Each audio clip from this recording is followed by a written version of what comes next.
കൂട്ടുകാരെ, ഇന്ന് ഇതേപോലെ ഒരു അടിപൊളി റെസിപ്പിയാണ് തയ്യാറാക്കുന്നത്.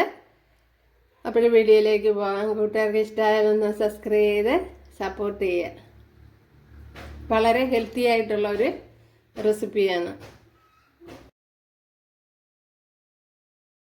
കൂട്ടുകാരെ, സെലം ബ്ലോസിലേക്ക് സ്വാഗതം. ഇന്ന് ഇത്രയും കറിവേപ്പില എടുത്തിട്ടുണ്ട്. അപ്പോൾ ഇത് വെച്ചുള്ള ഒരു റെസിപ്പി നോക്കാം. ഇത് എൻ്റെ കയ്യിൻ്റെ ഒരു പിടി വരും.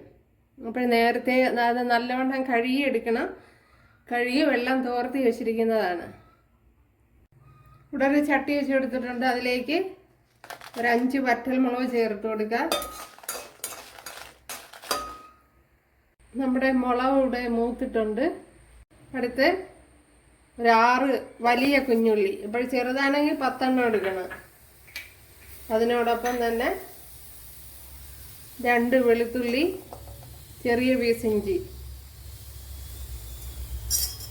പിന്നെ അതേപോലെ തന്നെ ഇത്രയും കായം എടുത്തിട്ടുണ്ട്, അതും കൂടെ ചേർത്ത് കൊടുക്കുക. അതേപോലെ ഇത്രയും ഉലുവയും എടുത്തിട്ടുണ്ട്, അതും ചേർത്ത് കൊടുക്കുക.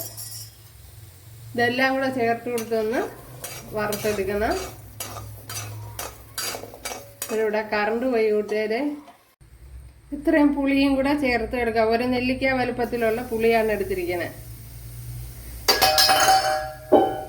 അതും കൂടെ ചേർത്ത് കൊടുത്തൊന്ന് ഫ്രൈ ചെയ്തെടുക്കണം.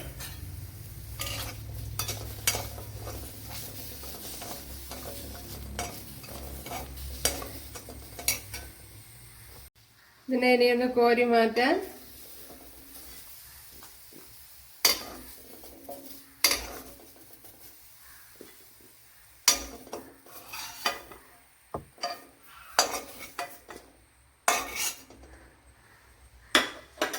ഇനി ഇതിലേക്ക് നമ്മുടെ കറി ലീവ്സ് ചേർത്ത് കൊടുക്കുക.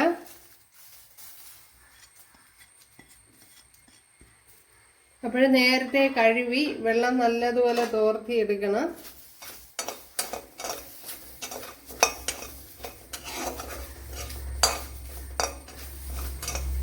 അങ്ങനെയാണെങ്കിൽ പെട്ടെന്ന് തന്നെ വെള്ളം തോർന്ന് കിട്ടും. നമ്മൾ ഇതേപോലെ ഫ്രൈ ചെയ്യുമ്പോഴത്തേന്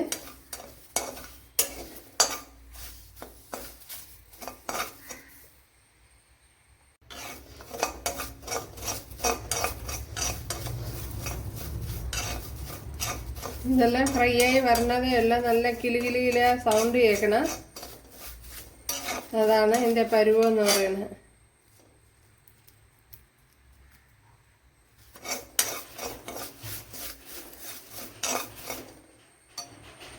ഇതിപ്പോൾ ഇവിടെ പരുവായിട്ടുണ്ട്, കണ്ടല്ലേ. നമുക്കിങ്ങനെ പൊടിച്ചെടുക്കാൻ പറ്റും. അതാണ് ഇതിൻ്റെ പരുവം. ഇനി തീ ഓഫ് ചെയ്ത് കൊടുക്കാം.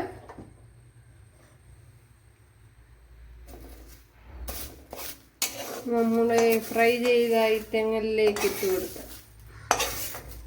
ഒരു കറിയിൽ നമ്മളെടുത്ത് പൊടിക്കുമ്പോഴത്തേന് പൊടിയണം.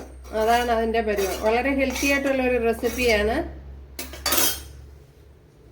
ഉണ്ടല്ലേ. ഒരു മിക്സിയുടെ ജാറ് വെച്ച് കൊടുത്തിട്ടുണ്ട്.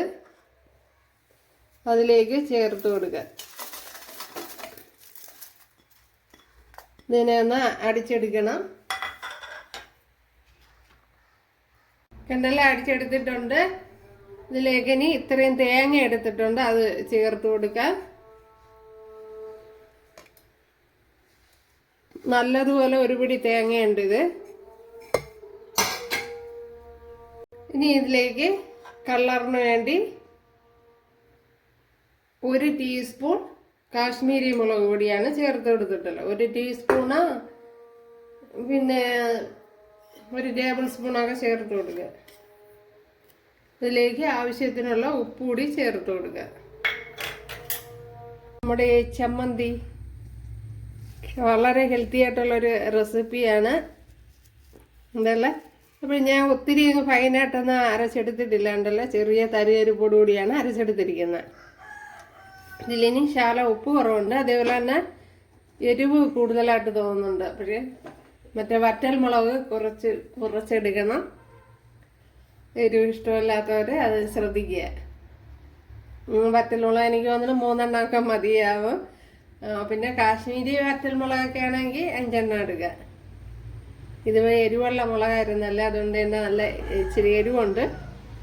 ഉപ്പിൻ്റെ കുറവുകൂടെ ഉണ്ട്, അതും കൂടെ ഒന്ന്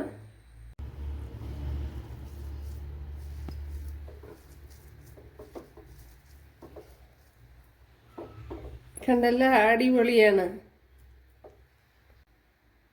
ശകലം വെളിച്ചെണ്ണയും കൂടെ ചേർത്ത് കൊടുക്കുക. ചേർത്ത് കൊടുത്ത് നല്ലപോലെ ഒന്ന് കുഴച്ചിടുക.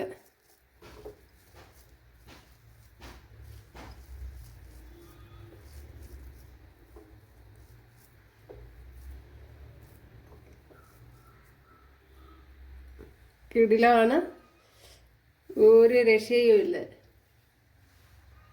കണ്ടല്ലേ, നല്ല ടേസ്റ്റ് ഉണ്ട്, നല്ല എരിവുണ്ട്. അപ്പോഴെല്ലാവരും ചെയ്യാൻ നോക്കാം. ഇഷ്ടമായാലും ഒന്ന് സബ്സ്ക്രൈബ് ചെയ്ത് സപ്പോർട്ട് ചെയ്യുക. അടുത്തൊരു വീഡിയോ ആയിട്ട് കാണാമെന്ന് പറഞ്ഞിട്ട് എല്ലാവർക്കും താങ്ക്സ്.